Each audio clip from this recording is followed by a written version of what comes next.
A warm welcome to everyone to this lecture on the topic Symbolic Implications of the Use and Reuse of Underground Spaces and Models of Territory Valorization. The lecture is structured in 5 parts. At first, we have to share a common language, so we have to focus on some general key concepts. The second part is on some case studies of underground built heritage dotted valorizations, some ideas and some experience of urban valorization based on singular individual sites underground.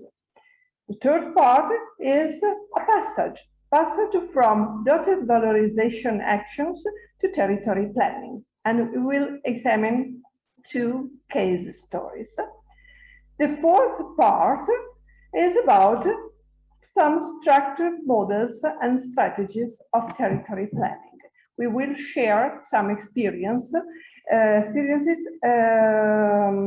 in Europe, in Italy and in Spain.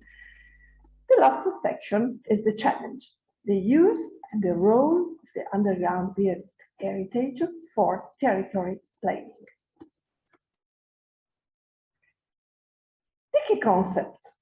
The first one is our general topic, the topic of this cost action managed by Giuseppe Pace.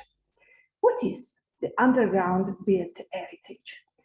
Here we use today a very general and a very inclusive definition. Underground built heritage includes underground spaces showing traces of intentional human activity. We can consider underground built heritage as a mine of symbols nourishing the life of contemporary communities. You can understand at this starting that our approach is an anthropological one, and we focus on symbolical values, on the concepts connected with community and with identity. 3 more key concepts. If we follow an anthropological concept, we have to consider the body as a hub of cultural signification. The human body is the fulcrum of any discourse about space and spatial interactions. By consequence, rites and symbolic gestures are very, very important. System of symbolical gestures giving a sense to a group or a space, codified community experience, creating a specific meaning or marking an identity and a belonging. And this action of marking happens inside, in the space. The third concept is that of city. In this case, if we want to go beyond the definitions based on functions, the city is defined as a symbolical space, as a domain where signs, buildings, stones, architectures receive meaning that refers to something else, into a cultural code. By consequence, we speak also of multi-layered city. A multi-layered city defines itself as an unicum originated by stratified transformations, affecting not only material structures and infrastructures, but also organization systems, cultural forms, identities, and memorial narratives. Its set is the result of several transformation processes affecting on the present social life and also on future perspectives of planning and urban management. In this perspective, three terms, body, human body, liturgy, and city, urban space, mutually interact, giving life to a cultural syntax based on the experience, specifically on the religious and identity experience. The genesis of a sacred symbolic space is dynamic. We have to consider it as a dynamic process. It is open to changes and overlapping meanings. Its centuries-long development is rooted into liturgical actions, devotional paths, both centers around the body, considered as a performing subject, a subject able to create meanings and to build a sense, a complete interpretation of the existence. It's evident that we use here the word religious, devotional, liturgical in a very large sense, including identities, including self-conscious elements related. In an historical perspective of study, the main aim is the analysis of the liturgies, both in a religious and lay sense, focusing on three general critical concerns.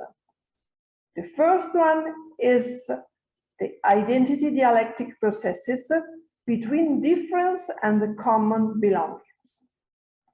The second, innovative forms of social and cultural integration.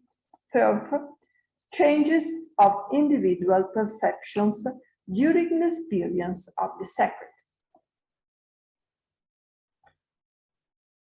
This complex system of key concepts, step by step, we are going in the concrete situations. If we look to all cities, to all contemporary cities, and to their multi-layered reality and effectiveness, we have to consider another more element: the archaeology. And the questions are these: archaeological surveys, the surveys including excavations, the surveys creating underground spaces, or using or reusing underground spaces. Archaeological surveys can be considered as elements included in semantization and resemantization processes. In other words, opening archaeological spaces to residents and visitors can contribute to create new spatial narratives.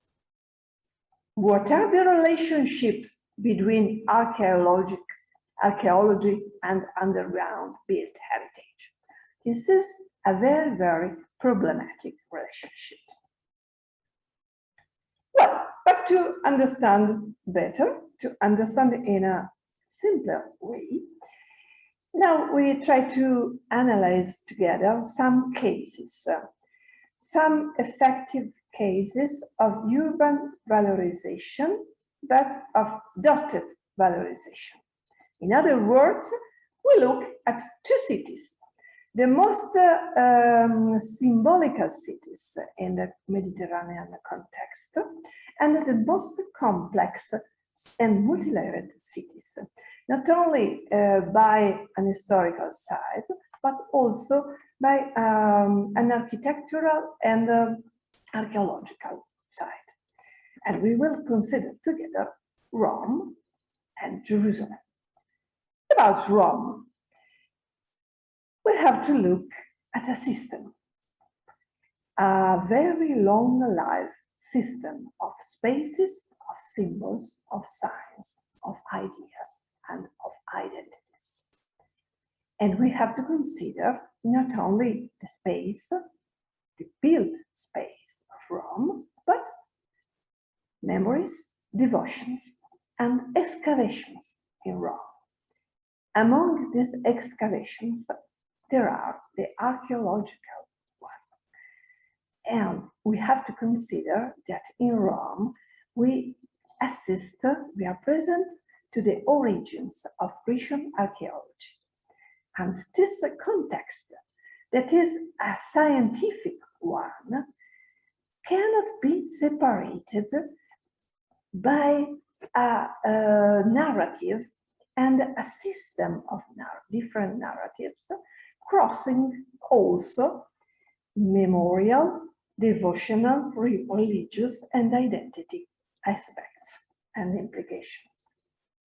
Well, look at these three pictures. This one is of the Mitreum, the place sacred to god Mitra, in the underground of the Basilica, Grecian Basilica of San Clemente. First image. Second one is inside the catacomb of Domitilla. This is an internal dome, and this is a very complex fresco. Third image is a mural painting in a Jewish catacomb. Well, just and only three pictures to remind to your attention the complex situation of the underground built heritage in Rome. That is an underground heritage very known, very studied, very analyzed, and very, very lived, very present, very real in the daily life of Roman people. Well, there are almost 3 millenniums of history in the underground of the city. What kind of valorization for a so complex and so dotted situation? A dotted valorization. This is the situation, the real situation of Rome. Very problematic, very complex to deal with, but also a challenge of urban planning, because this is the most complex and the most fragmented situation in the Mediterranean context.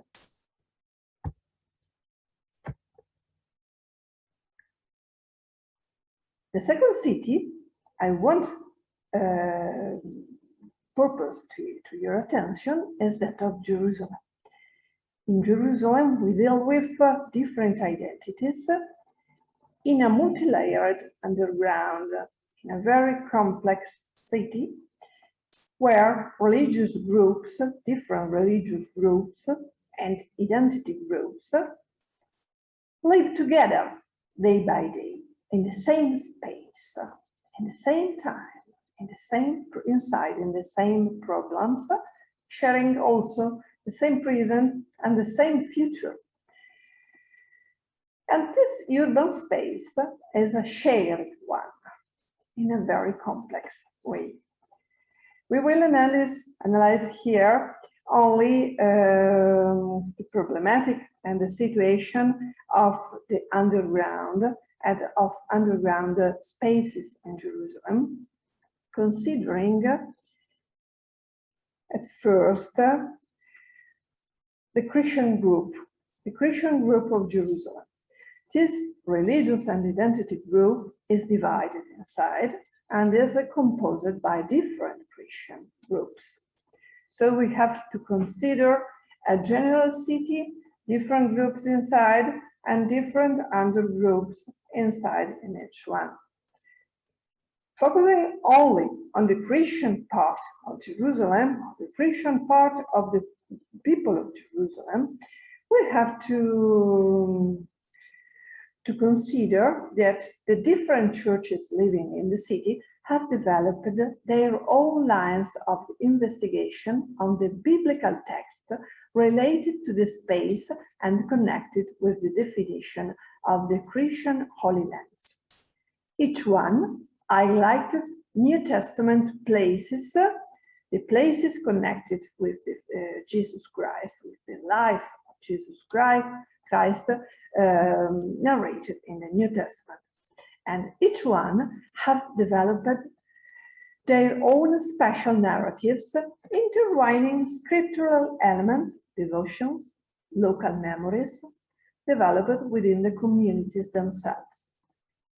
The general result, were partly unitary, partly divergent. So, we know in Jerusalem different places, different communities, and different archaeological excavations, and different underground places used as a sort of material correlative, as a narrative objects connected with the sacred text, and in particular with the New Testament, the so-called New Testament to the Gospels. Each community has announced its own areas and buildings, initiating excavation campaigns both in Jerusalem and in other locations. In a point-like manner, new elements emerged and were brought back to the individual devotional narratives.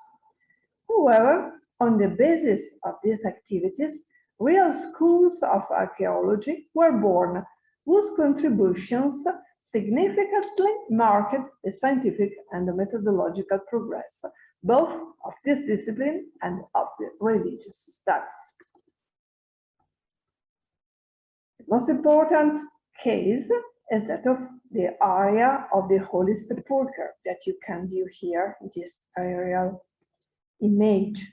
The area of the Holy Sepulchre is all this quarter of Jerusalem, including buildings, underground spaces, and new buildings with underground archaeological spaces.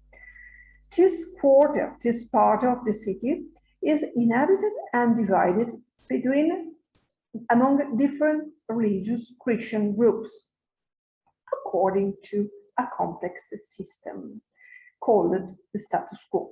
The status quo is a set of rules dividing the spaces and dividing the time of the liturgy.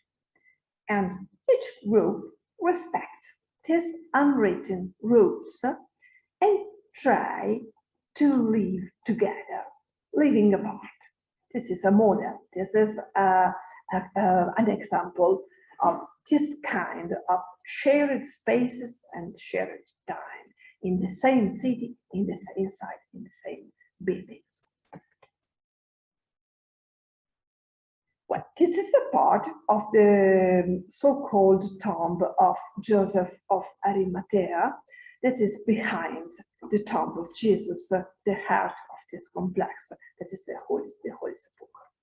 Well, this is a very particular point showing the connection with the built part of the Holy Sepulchre and the natural rock of the underground. And this is the connection, the conceptual and material connection between the built architecture and the natural rock and the carved rock, the underground rock, where are placed some tombs of the 3rd century of Christian Eve. The situation related with the text of the Gospels and the text narrating the death and the resurrection of Jesus. Well, these are some protagonists, some stars of these excavations. The Franciscan archaeologist who created the most important archaeological Christian institution in Jerusalem, that is the Studium Biblicum Franciscanum.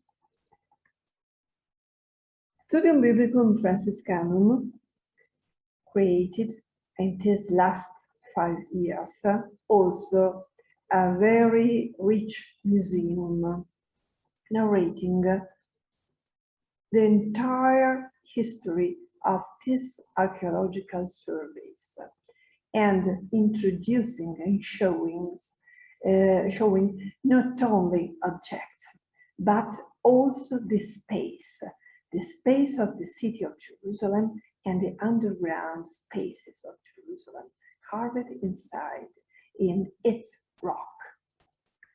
Here, I show you only some images of this context, very particular, very emotional.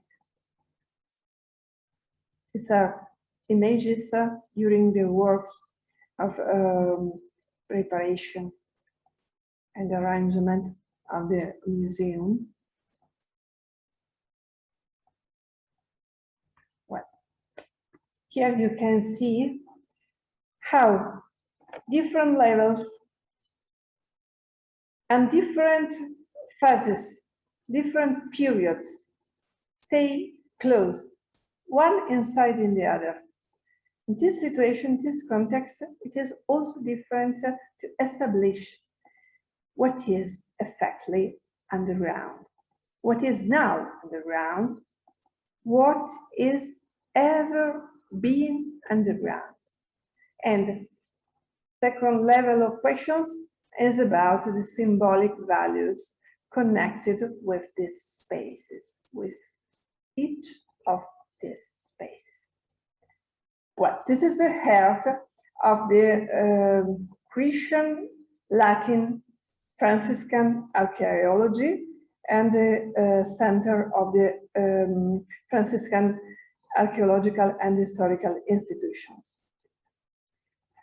Another very important nucleus is that of the Church of Saint Anne, owned by the White Fathers and by the French Republic. The Saint Anne complex was given to Napoleon III in the 19th century. Currently, the church and the surrounding archaeological area belongs to the French government and is administered by the missionaries of Africa, called the White Fathers. This was the situation in the 19th century.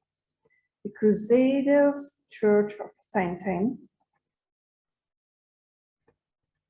and here attached the complex of the pools and the excavations of the Byzantine Basilica in different levels of different periods and with different material evidence of underground use of the same urban space.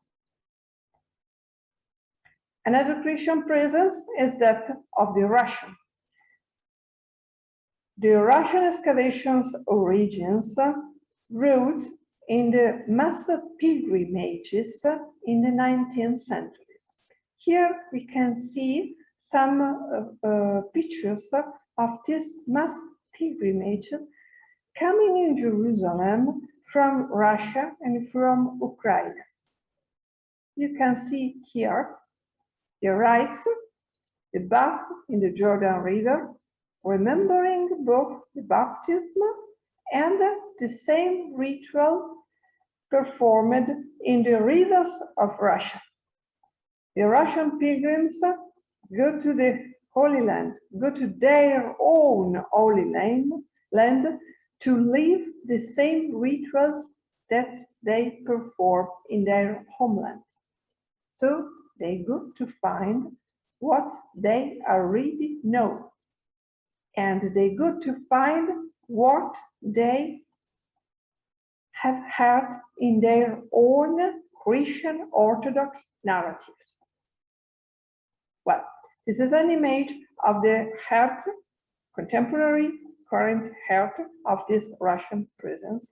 This is the church of Alexander Nevsky in the same compound, in the same area of the Holy Sepulchre. Inside, there is an astonishing archaeological remain of the same complex of the Herodian period.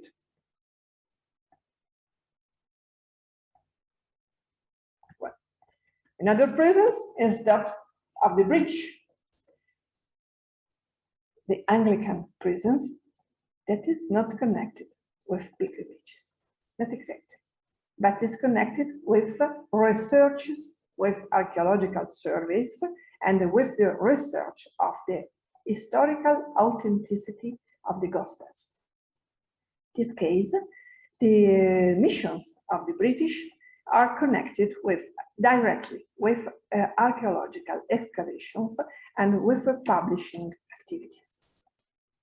Here we see the Garden of the Tomb, the so-called Sepulchre of Gordon. In other words, this is another sepulchre. There is a theory, now this is a minority theory,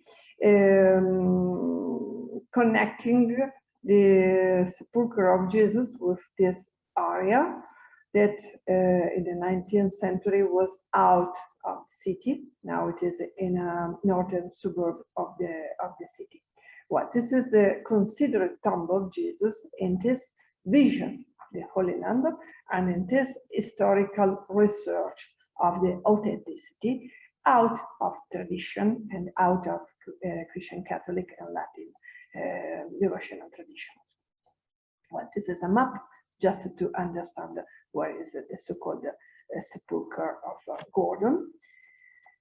That is in this position, out of the wall of the Ottoman city. This is the Church of the Holy Sepulchre, the traditional one, the Latin, Armenian, Greek, Orthodox, and the Russian one. This Anglican tradition of service has individuated this place, this partially underground place out of the wall in the northern sector of the city. This is the traditional sepulchre. This is the Temple Mount, just to give you some reference point. Well, last presence is a Lutheran one, the Redeemer Church and Lutheran excavations. This presence is in the same quarter of the traditional Holy Sepulchre.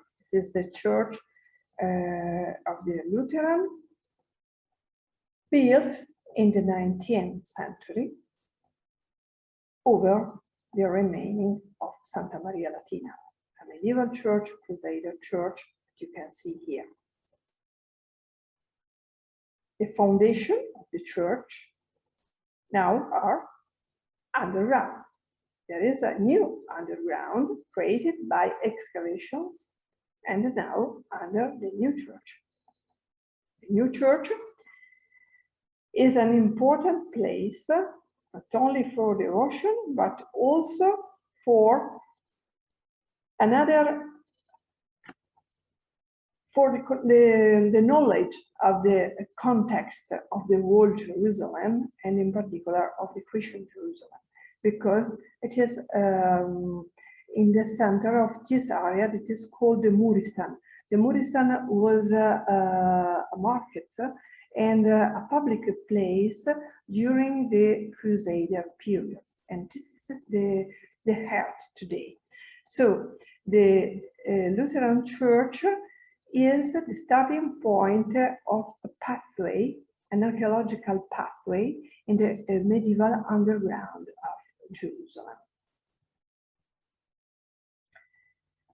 The last element about this multi-layered and shared Jerusalem is an online project. And is for you a very useful tool to understand this context, this urban context. It is the Madain project. Madain project is an online archive of Abrahamic history and archaeology. And this is a comparative archive or in other words, and better, an archive of pictures and information based on a comparative view, a comparative analysis of the presence of three monotheism in the space of Jerusalem. And it is directly connected with this idea of Abrahamic history. The Abrahamic history is the study of history and archaeology with respect to the three Abrahamic facts without considering the religious and the theological aspects. This is an attempt to separate the evidences, the material evidences, by the religious and the theological aspects. Abrahamic archaeology is the study of archaeology with respect to the three facts without considering religious and theological aspects, while methods and analytical procedures followed in this specialism generally derive from other branches of history and archaeology. It is still not clear to what extent the Abrahamic archaeology should be defined specifically with respect to the study of the material record of Abrahamic faiths, traditions, and practices.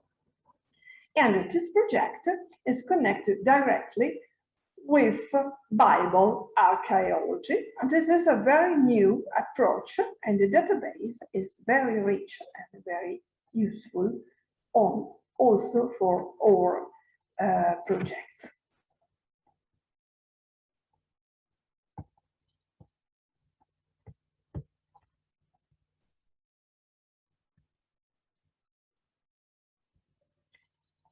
Well, the underground valorization we have considered in Rome and in Jerusalem are organized by individual sites, connected by narratives and connected by pathways of pilgrims and tourism today. But they are not connected in a real plan, in a real common and unitary management. This is the limit of these two cities and of the situations of the valorization and of the heritage in this context.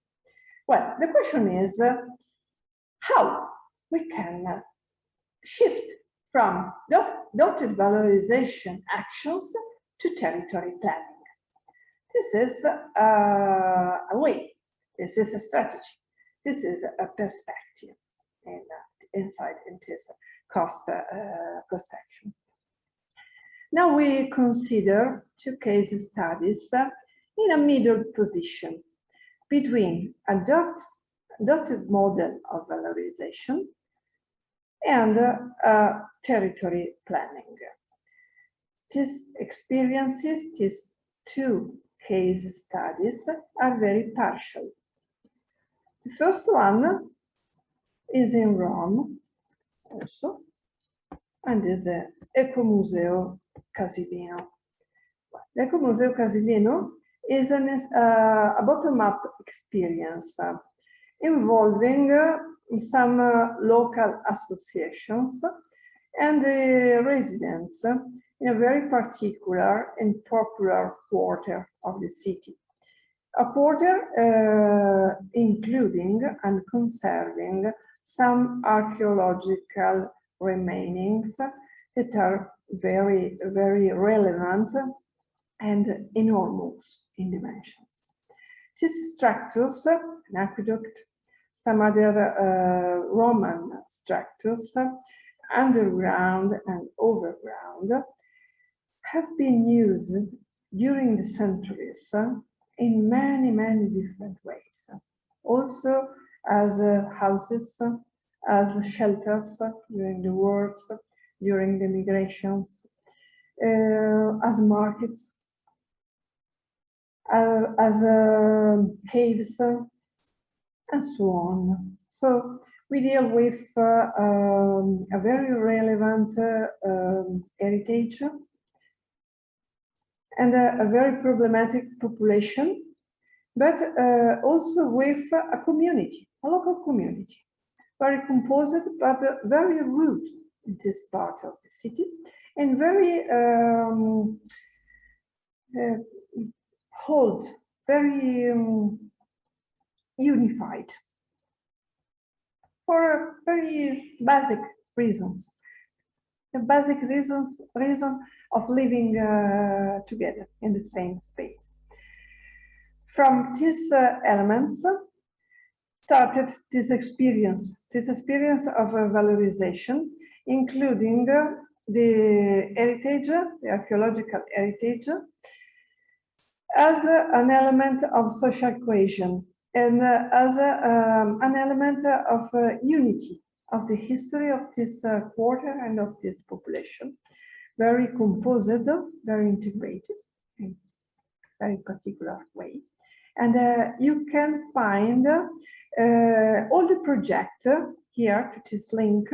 Project includes mostly the pathways and some initiatives and programs of visits, not for tourists, but for residents, for families, for immigrants, for people of different languages and different religions. And it is a working way to live, to stay together, to watch to the city, to stay together without spend money, to entertain each one with others.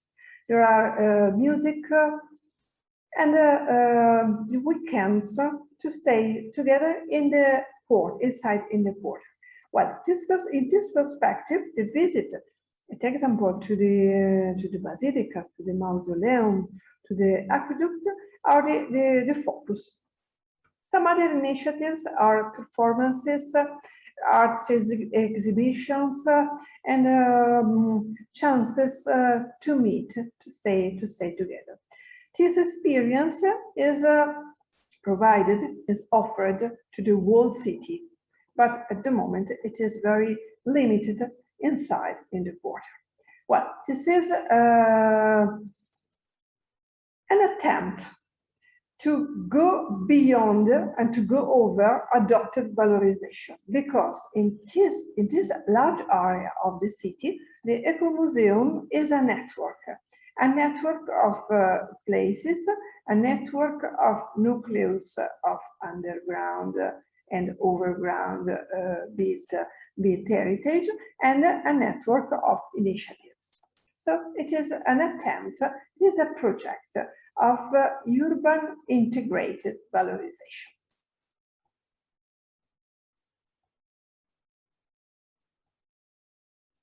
The second example is more complex and has an European range, and the idea of valorization, of territory integrated valorization, in this case, is based on cultural roots.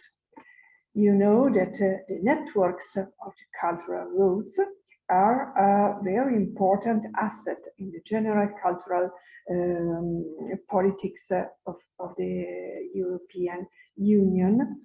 And the networks of cultural roots are acknowledged by the Council of Europe. Well, this existing network could be more and more developed, including new elements and different elements, because the same idea, the idea itself of network and network of roots, is a basic tool to create a real tissue, territory, and social texture to connect people and to connect nucleus of heritage. And the most immediate connection for us is the link between cultural roots and underground built heritage. This is a natural and historical connection. along the cultural routes, there are many and different and spread across the whole Europe underground spaces, culturally and functionally connected with the roots. So, by an historical religious point of view, it is evident the connection between pilgrimages and grottos, caves, religious underground places. Here you see this extraordinary example of Aubterre-sur-Dronne in France, where is an imitation of the Holy Sepulchre inside in a grotto that is not a natural grotto, but is carved by human presence on Roman pre-existence in a funerary context, where, as built, this imitation of the Holy Sepulchre and later a monastic structure. So we have the road, the cultural historical route going to Santiago of Compostela, Galicia, and this this image of the Holy Sepulchre of Jerusalem. Road and underground built heritage. Well, the same is another point of Europe, the carved spaces of Monte Sant'Angelo in Puglia, along the southern part of the Via Francigena, the part from Rome to Brindisi, to the port, to the Levant. Well, this situation, this underground sanctuary, is very, very rich of devotions, of traditions, Christians and pre-Christian one. And the context is very, very enhanced and very well known, thanks to traditional devotion, but in the contemporary times by an extraordinary museum complex showing the history of this underground spaces connected with the figure of the of Saint Michael Archangel.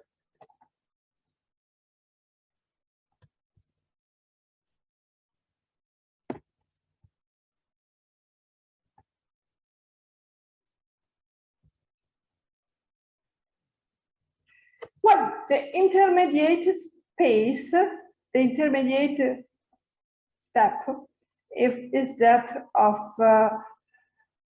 the Ecomuseo, that of the cultural roots as a texture of different valorization projects. The third step are the structured models and strategies for territory planning. In this case, I introduce here some experience, but not yet connected with our underground built heritage. The models are two main models in Italy, and in Southern Europe are the models connected with the history and the historical researches. The models, the management models, are that of cultural districts, with the case of the Lombardy, the cultural districts organized and managed in Lombardy around individual historical topics.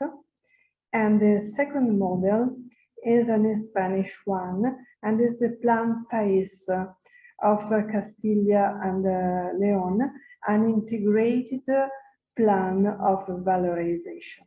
I have provided in the drive the whole documents of both the case histories, so you can check, you can analyze, and you can ask, you can discuss.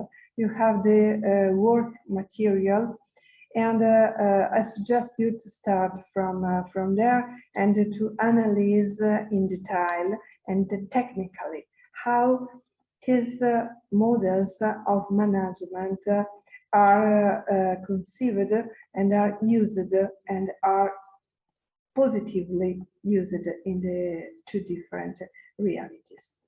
Well, this step to get our challenge and our goal, the role of underground built heritage for territory planning. This is our general and our common challenge inside in this cross-section. So I stop here and I wish you to work at this goal and to generate ideas, to check, to match different points of view, different disciplinary points of view, and to get some proposals to get and to provide some project, some ideas of project. Thank you for your attention.